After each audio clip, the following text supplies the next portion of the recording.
Triple A स्पिरिच्युअलिटीमध्ये आपलं सर्वांचं हार्दिक स्वागत. डॉक्टर नानासाहेब धर्माधिकारी प्रतिष्ठान, रेवदंडा, अलिबाग, जिल्हा रायगड या संस्थेविषयी, या संप्रदायाविषयी मी थोडंसं बोलणार आहे. परमपूज्य नानासाहेब धर्माधिकारी यांनी हे जे सेवेचं व्रत सुरू केलं ते मूळतः रेवदंड्यापासून, त्यांच्या राहत्या घरापासून.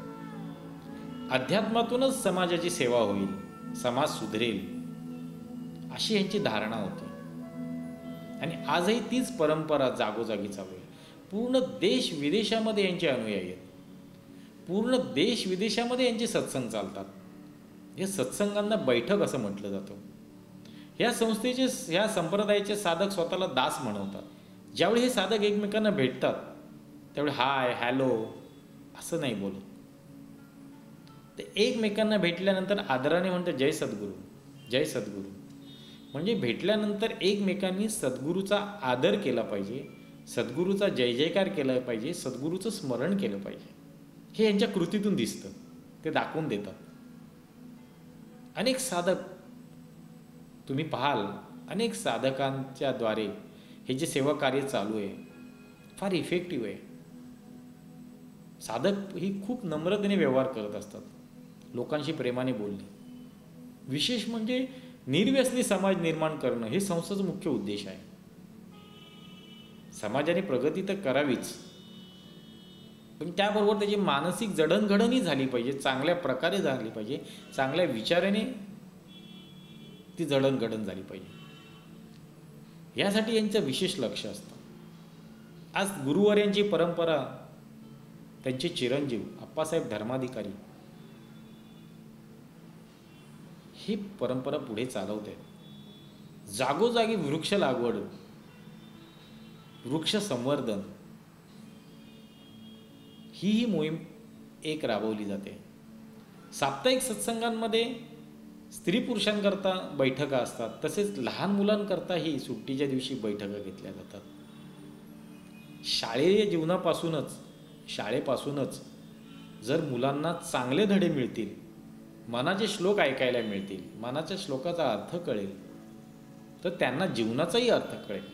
ह्यासाठी हे विशेष राबवले जातात, बैठका घेतल्या जातात. मुख्यतः रामदास स्वामींनी जो दासबोध ग्रंथ लिहिला, या दासबोधावर निरूपण, दासबोधावर प्रवचन, ह्याद्वारे हे सेवा कार्य सुरू झालं.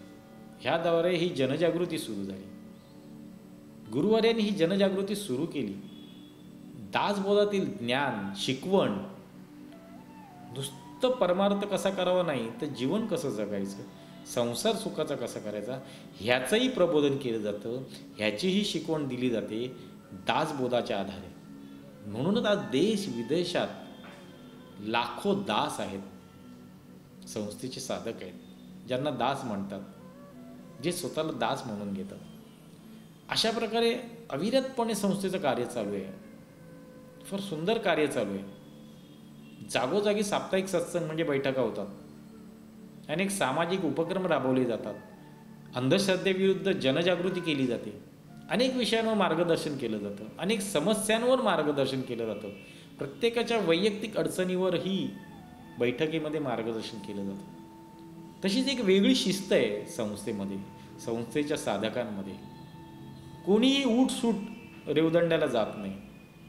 बैठकीतून प्रथम निवेदन दिलं जातं, सद्गुरूंची परमिशन घेतली जाते आणि मग सद्गुरूंना भेटायला जातात. ही एक वेगळी शिस्त आहे. ही गुरुवर्यांनी चालून दिलेली शिस्त आहे, ती आजही पाळली जाते. आणि तसं पाहायला गेलं तर बैठकांमधूनही तुमच्या समस्यांचं निराकरण होतच होतं. हा आजच्या अनेक साधकांचा अनुभव आहे.